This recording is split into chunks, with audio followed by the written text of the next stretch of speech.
Good morning everyone. Basa na ng Bible guys.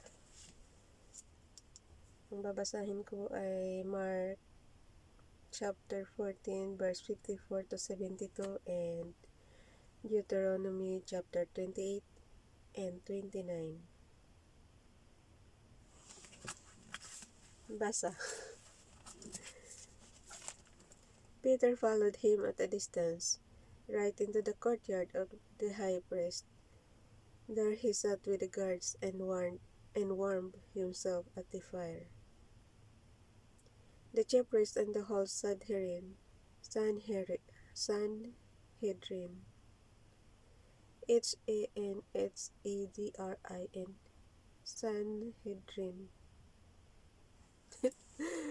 hirap pa, were looking for evidence against, ano kaya ibig sabihin niya, no? Google natin mamaya. Were looking for evidence against Jesus so that they could put him to death, but they did not find any. Many testified falsely against him, but their statements did not agree. Ang sabi kasi dati doon sa Old Testament, kailangan more than one ang witnesses mo. Pero kung isa lang ang witness mo, hindi siya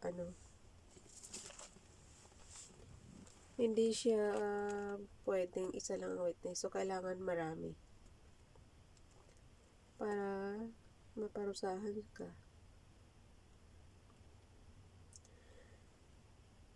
Then some stood up and gave them false testimony against him. We heard him say, I will destroy this man-made temple, and in 3 days will build another, not made by man.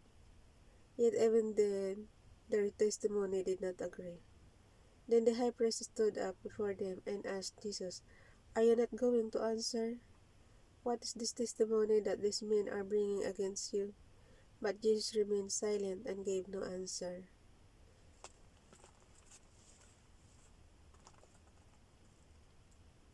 Pero ngayon sa panahon natin, no, abogado na ang makikipaglaban para sa'yo.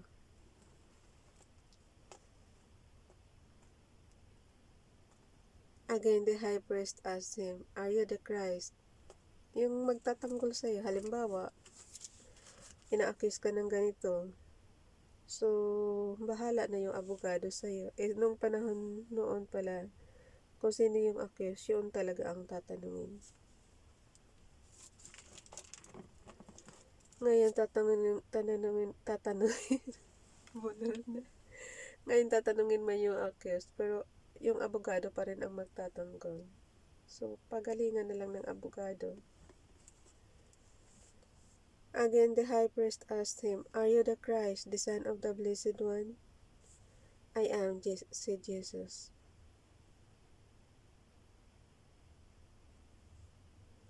And you will see the Son of Man sitting at the right hand of the Mighty One and coming on the clouds of heaven. Oh, sa verse 62 guys, basahin niyo ulit. Nakalagay kasi, Again the high priest asked him, Are you the Christ, the Son of the Blessed One? I am, said Jesus, and you will see the Son of Man sitting at the right hand of the Mighty One and coming on the clouds of heaven. So, dito pa lang, imagine nyo guys na mayroong isang yung Mighty One, yung tinutukoy ni Jesus rito. Siya nakasit lang siya sa right hand of the Mighty One. So, ibig sabihin yung Mighty One, yun yung Father God natin. So, si Jesus, nasa right hand siya. Sa left hand, sino? Tanong natin yun sa mga expert. The high priest tore his clothes. Why do we need any more witnesses? He asked. You have heard the blasphemy. What do you think? Kasi nga, kailangan more than one ang witnesses.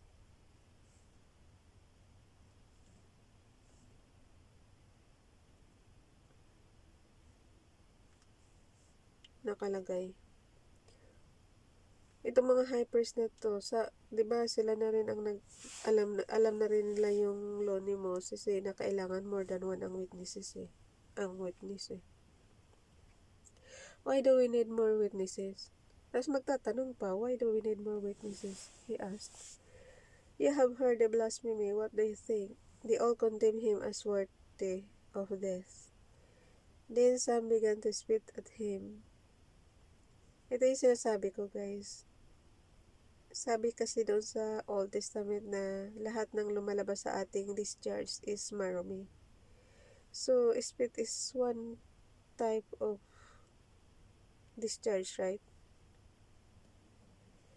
Kaya sabi ko, ibig sabihin ba nito kasi hindi nakakapag-wash si Jesus doon sa dahil namatay na nga siya. So, lagi kong tinatanong, ibig ba sabihin namatay siya kasi nag-spit sila sa kanya. So, ibig sabihin marami si Jesus nung kasi hindi siya nakapag-wash. Tanong lang, reaction lang. They blindfolded him, struck him with their fists, and said, Prophecy. And the guards took him and beat him.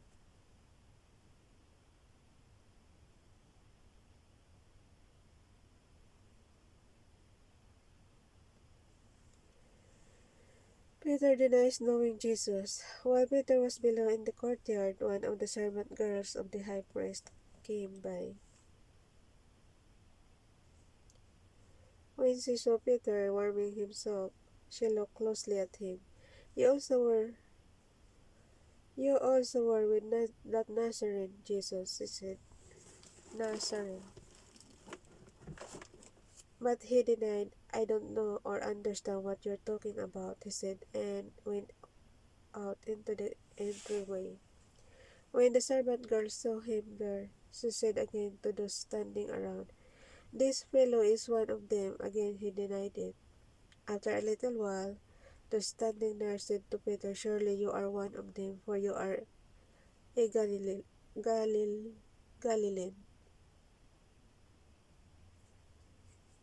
So sa Galilean. He began to call down curses on himself and swore to them, I don't know this man you are talking about. Immediately the rooster crowed the second time. Then Peter remembered the word Jesus had spoken to him before the rooster crows twice. You will disown me 3 times, and he broke down and wept. Ayaw siguro na Peter makisali sa gulo. Kasi, syempre, ganyan talaga guys. Pagka merong na ayaw mo madamay. Deuteronomy 27. Tsaka, pagka sagipitan na, doon mo malalaman kung sino ang tunay mong friend. Diba? So, si Peter, nagtitinay. So, hindi siya tunay ng friend. Reaction lang. Walang 28 and 29.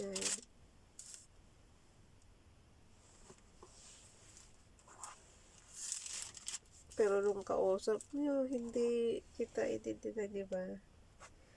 Pero nang itinatwa na.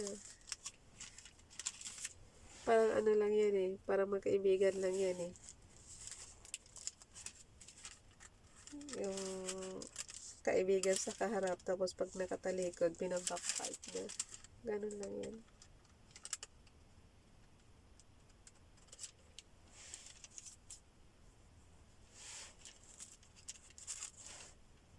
(28 and 29 pa?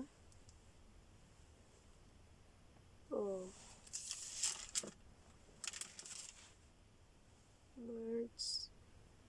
March 16.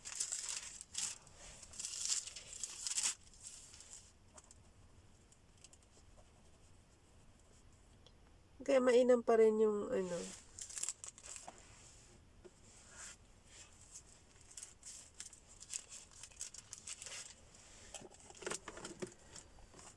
blessing for obedience.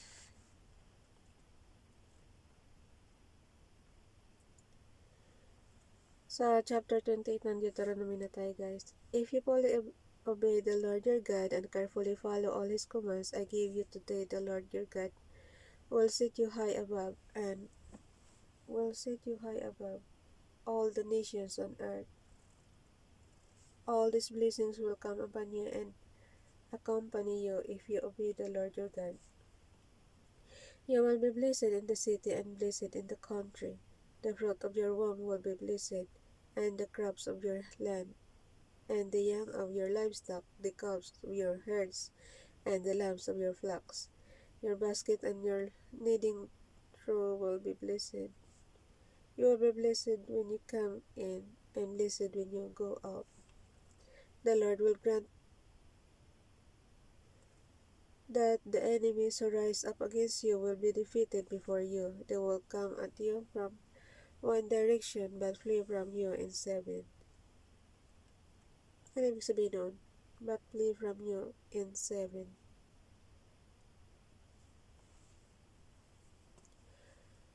Hindi ko yung magets, guys.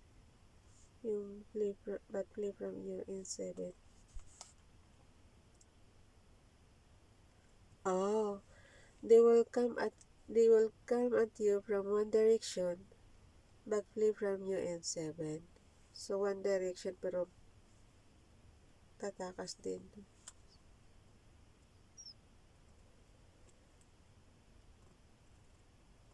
The Lord will send blessings on your barns and on everything you put your hand to. The Lord your God will bless you in the land he is giving you. The Lord will establish you as his holy people, as he promised you on oath. If you keep the commands of the Lord your God and walk in his ways, then all the people on earth will see that you are called by name of the Lord and they will fear you. Hala. So, ibig sabihin guys, sila lang talaga Israel, ano? Tayo, ibang nation tayo eh. So, nakalagay dito eh. Then all the peoples on earth will say that you are called by the name of the Lord and they will fear you. Bakit kasi pang Israelite yan lang to? Ba't hindi pang buong nation? Kung sa bagay nga kasi, nanggaling na nga sila sa Egypt pero hindi kasali ang Egypt eh. Kasali lang sa yung doon sila nagiging slave. Pero ibig sabihin, yung Lord God na sinasamba pang Israel lang talaga. The Lord will grant you abundant prosperity in the fruit of your womb, the young of your livestock, and the crops of your ground, and the land he swore to your forefathers to give you. The Lord will open the heavens, the storehouse of his bounty, to send rain on your land in season, and bless all the work of your hands. You will lend to many nations, but will borrow from none. So, magpapahiram sila, pero hindi sila manghihiram. So, ibig sabihin, masyadong mayaman talaga Israel, guys. The Lord will make you the head, not the tail. If you pay attention to the commands of the Lord your God that I give you this day, and carefully follow them, you will always be at the top, never at the bottom. Swerte. Do not turn aside from any of the commands I give you today, to the right or to the left, following other gods and serving them. So, hindi sila pwede follow sa ibang Diyos-Diyosan. Curses for disobedience. However, if you do not obey the Lord your God and do not carefully follow all his commands and decrees I have given you today, all these curses will come upon you and overtake you. You will be cursed in the city and cursed in the country. Your basket and your kneading trough will be cursed. The fruit of your womb will be cursed, and the crops of your land, and the calves of your herds, and the lambs of your flocks. You will be cursed when you come in, and cursed when you go out. Alam niyo guys, hindi lang curse. No, naalala niyo pagka yung sumasalungat sila, nagre-rebelde sila. Eh di ba nga bumuka na yung lupa, tsaka kinain yung mga sumalungat at nagrebelde sa kanya. Yung hindi sumunod sa utos niya. So, kamatayan ang So, itong curses, ano pa to? Hindi pa ito malala. Mas malala yung kamatayan na laging parusa niya.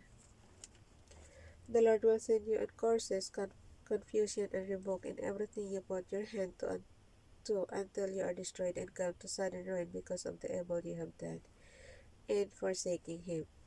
Ito naman kasi is lang, hindi pa naman siya kinakars. Ibig sabihin, wina-warn lang sila kung hindi susunod sa commands niya. So, yun.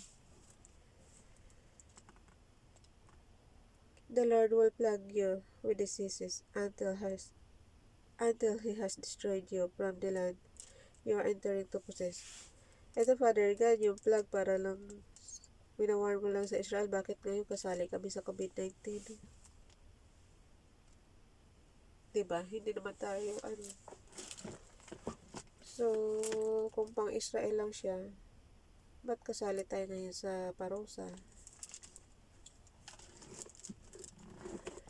The Lord will strike you with wasting disease, with fever and inflammation, with scorching heat and drought, with blight and mildew, which will plague you until you perish. The sky over your head will be bronze, the ground beneath you iron. The Lord will turn the rain of your country into dust and powder. It will come down from the skies until you are destroyed. The Lord will cause you to be defeated before your enemies. You will come at them from one direction, but flee from them in seven.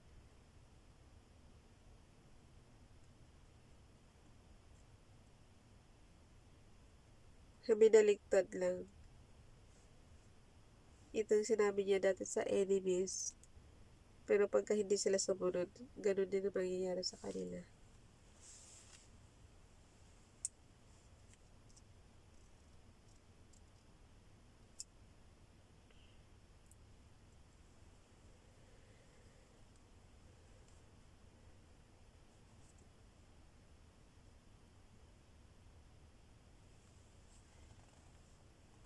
And you will become a thing of horror of all the kingdoms on earth.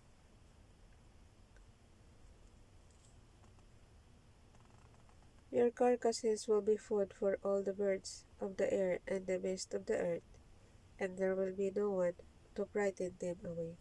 The Lord will afflict you with the boils of Egypt and with tumors, festering sores, and the itch from which you cannot be cured. The Lord will afflict you with madness, blindness, and confusion of mind. At midday you will grope about like a blind man in the dark.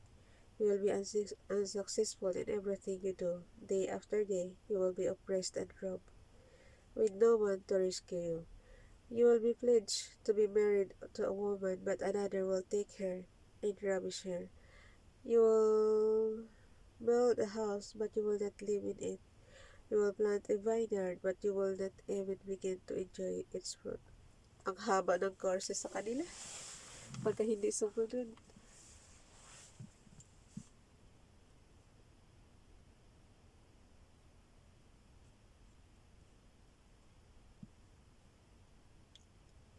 Ang pinagtaka ko lang no, yung Bible, pang Israel lang siya. Pang Israel lang yung commands. Naka-exclusive lang sa mga Israelite. Pero bakit maraming sumusunod na hindi taga-Israel? Katulad natin, hindi naman tayo taga-Israel.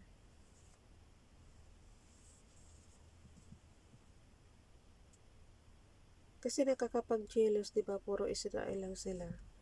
So, tayo, hindi naman tayo Israelite. Bakit tayo sumusunod? Pero ako kasi, kung sino yung Father God talaga na, yung sa umpisa, yung kay Adam and Eve.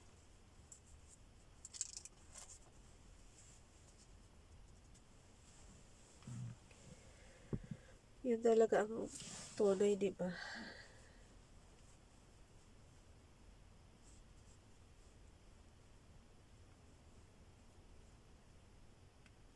Ito kasi exclusive story to ng angkan ni Israel talaga. Ni Jacob, guys. Kaya naging Israelite kasi pinalitan yung pangalan ni Jacob as Israel.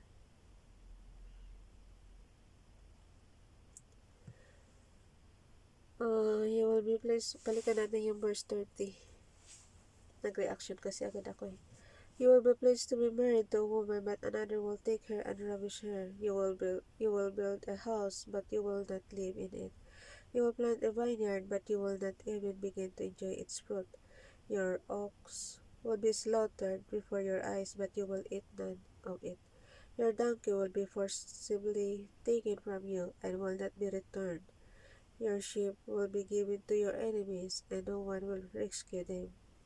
Your sons and daughters will be given to another nation, and you will wear out your eyes watching for them day after day, powerless to lift hand, and people that you do not know will eat what your land and labor produce, and you will have nothing but cruel oppression of all your days.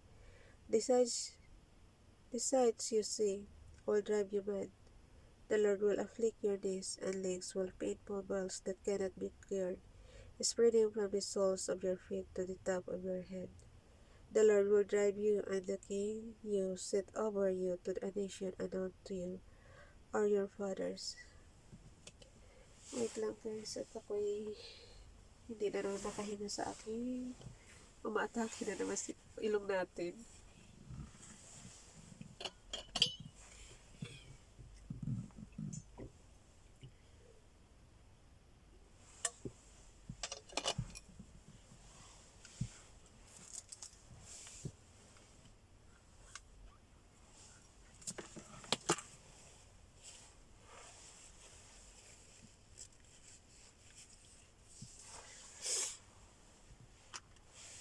Asaan na tayo?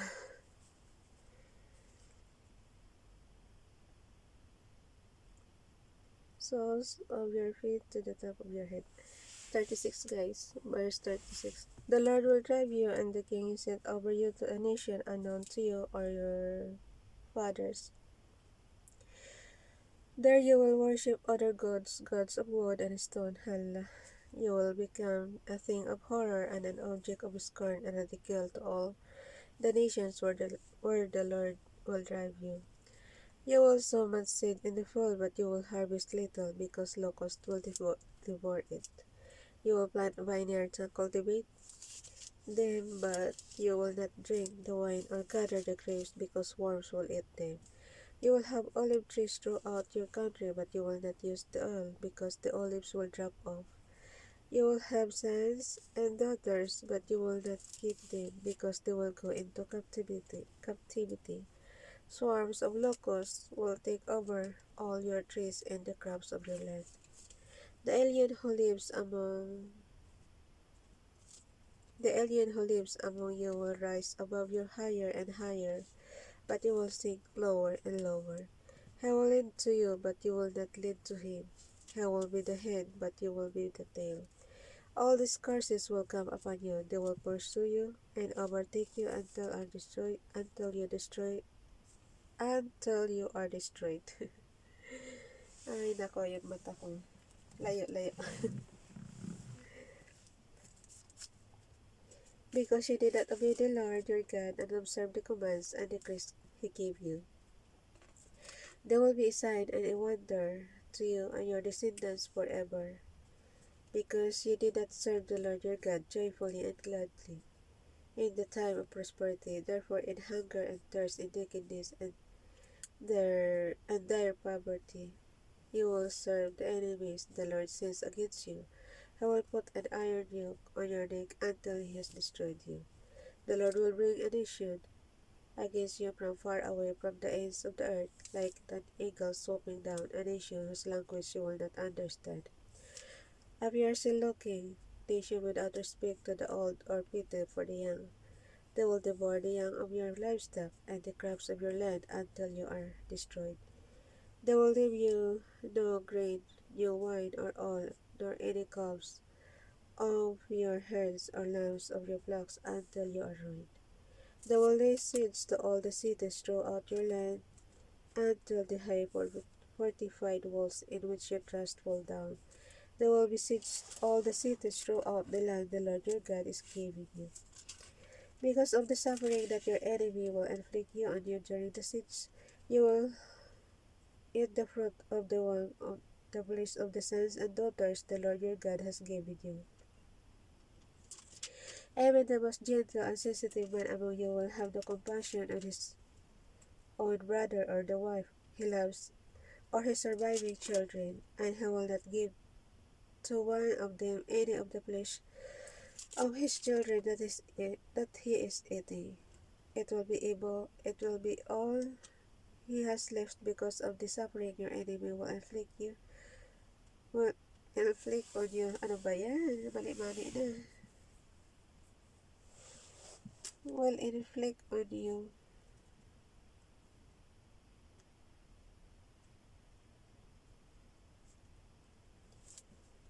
Wala na guys, naduling na mata ko. Will inflict on you during the siege of all your cities. The most gentle and sensitive woman among you, so sensitive and gentle that she would not venture to touch the ground with the sole of her foot, will begrudge the husband she loves and her own son or daughter, the afterbirth from her womb and the children she bears, for they intend to eat them secretly during the siege and the distress that your enemy will inflict on you in your cities. Ang haba naman ng curses na to,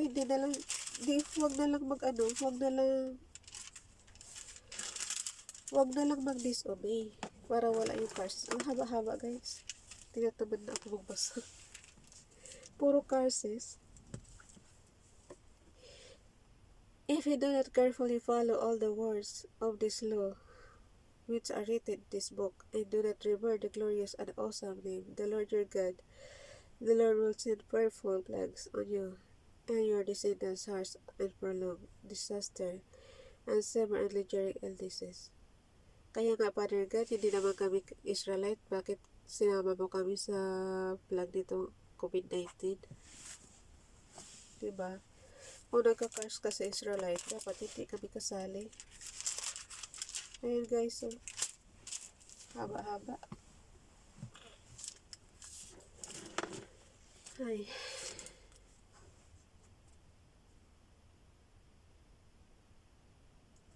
Ulitin natin verse 58.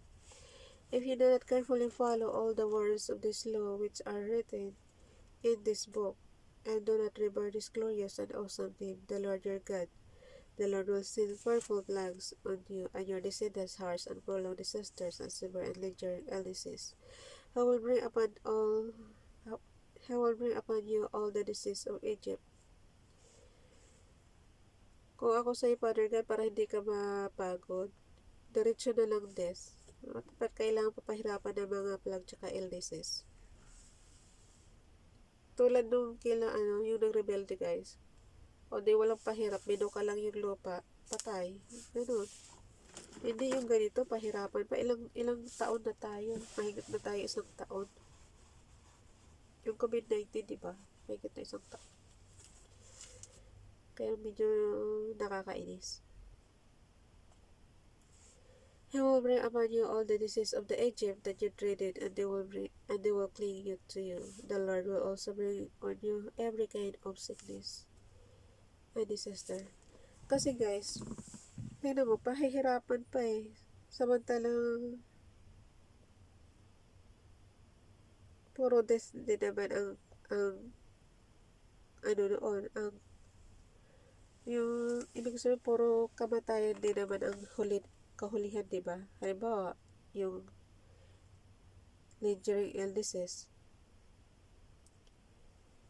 Bakit kailangan pahirapan pa kung ang parusa mo rin lang is kamatayan lang, diba?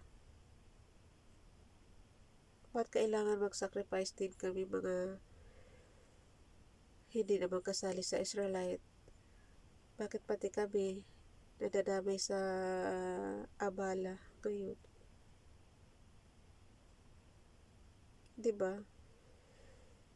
Meron mo yung travel ban dati, yung last year, tapos ngayon quarantine, yung mga ganyan, pahirap sa tao.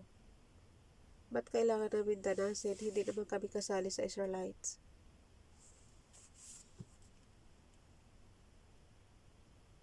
Tapos yung kailangan lumabas ka na naka-face mask. Parang hindi na siya normal. Hindi na siya katulad dati na pwede tayong lumabas.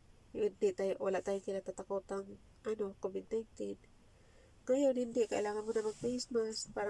Parang tingin ko tuloy. Parang wala ka ng tiwala ba na yung makakasalamuha mo is walang sakit, walang COVID-19. Parang nangdidiri ka na tuloy na hindi mo maintindihan. Ayun.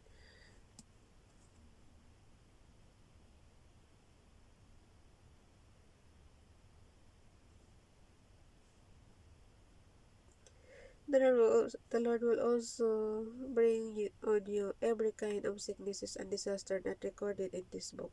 Ano ba yan? In this book of the law. Until you are destroyed. You who were as numerous as the stars in the sky will believe but few in number, because you did not obey the Lord your God. May pa yung chan ko nagre-reklamo din. Wala na, kasi ako transparent masyado pagka naiinis.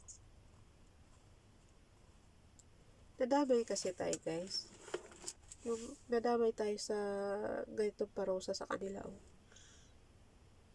Kahit hindi tayo Israelite. Meron mo buong mundo may COVID-19. Anong klase yan?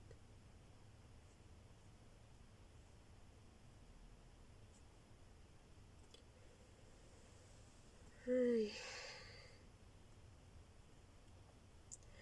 Sa verse 63, guys. Just as it pleased the Lord to make you prosper and increase in number, so it will please Him to ruin and destroy you. You will be uprooted from the land you are entering to possess.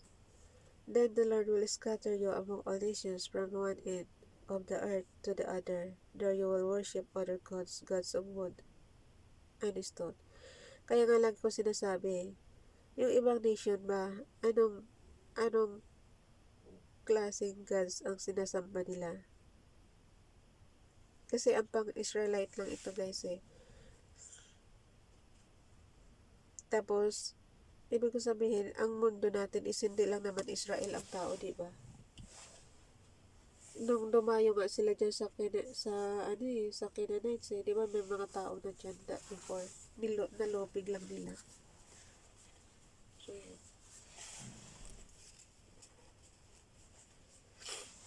kasi sabihin, promise land ni Father God yan. Sa panahon natin ngayon, guys, hindi po pwede yung ganun, mang-squat ka ng lupa ng may lupa. Gulo talaga yan. Diba? Kasi yung dinatnan mo doon, binili nila yun. Tapos bigla mo nga angkinin. Tapos baka idahilan mo rin is promise sa'yo ni Father God. Hindi uubra sa panahon natin ngayon yan, guys. Sa generation nila to nung araw. Sa panahon kasi natin ngayon, kailangan pag hindi mo lupa, huwag mo angkinin. Kasi pinaghirapan din yan nung taong nandoon. Binili din nila yan. So, yun lang. Lalo sa panahon natin ngayon, ang mahal-mahal ng lupa, diba? Tapos angkinin lang ng basta-basta. Which neither nor you nor your fathers have known. Among those nations you will find no repose, no resting place for the sole of your foot. There the Lord will give you an anxious mind, eyes weary with longing, and despairing heart. Kaya nga iniisip ko, guys, sa panahon ba natin ngayon, ibig sabihin, pag gusto mong angkinin yung nation, basta mo nalang angkinin hanggang sa malupig mo sila, matalo mo sila. So, it's unfair, diba? You will live in constant suspense. Reaction ko lang yun. 34 na pala mahigit. Bilis na.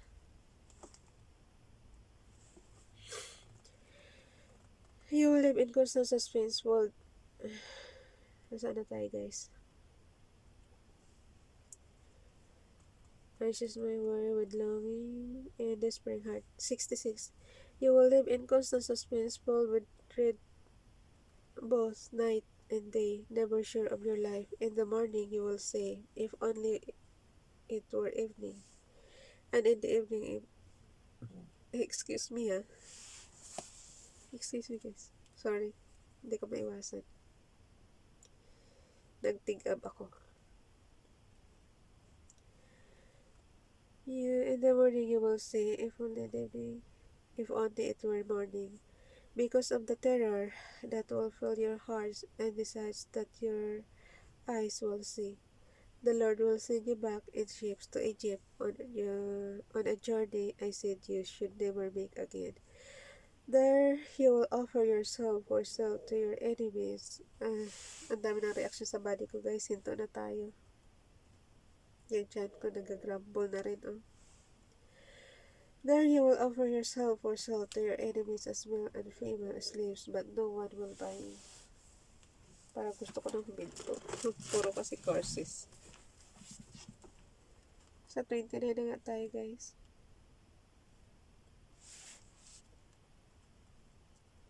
Nakalagay rito sa a call for commitment to God, Moses' third address. After reviewing God's laws, Moses calls for commitment, urging the people to honor the contract they had previously made with God. Knowing God's word is not enough, we must obey it. Okay. Copy. Renewal of the covenant. Basta huwag mo lang kami isasama sa parosa. Renewal of the covenant. These are the terms of the covenant the Lord commanded Moses to make with the Israelites in Moab, in addition to the covenant he had made with them at Horeb. Moses summoned all the Israelites and said to them, Your eyes have seen all the Lord did in Egypt to Pharaoh, to all his officials, and to all his land. With your own eyes you saw those great trials, those miraculous signs, and great wonders. But to this day the Lord has not given you a mind that understands, or eyes that see, or ears that hear. During the 40 years that I led you through the desert, your clothes did not wear out, nor did the sandals on your feet. You ate no bread and drank no wine or other fermented drink. I did this so that you might know that I am the Lord your God. Wait, si Moses lang salita guys Teka muna.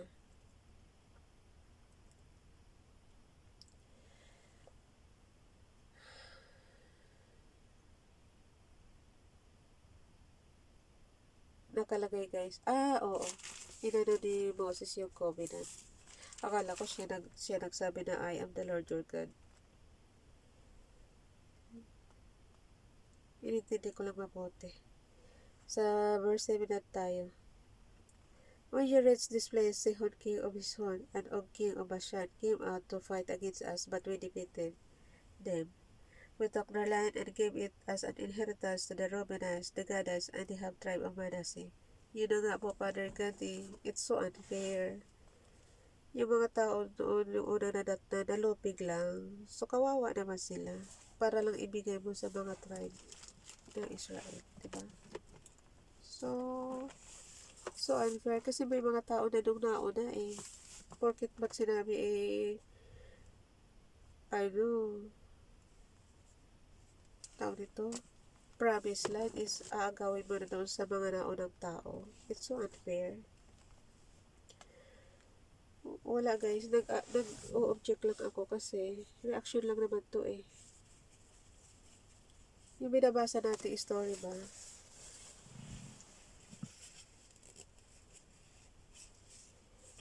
Hindi naman sa kumakampi ako doon sa mga naunang kaya lang kasi kawawa naman, may nauna na Sila na yung una nakaposisyon doon sa land. Tapos gigirahin lang para angkinin ng Israelites. So, carefully follow the terms of this covenant so that you may prosper in everything you do. All you are standing today in the presence of the Lord your God, your leaders and chief men, your elders and officials, and all the other men of Israel, together with your children and your wives, And the aliens living in your camps who chop your wood and carry your water. You are standing here in order to enter into covenant with the Lord your God. A covenant the Lord is making with you this day and sealing with an oath to confirm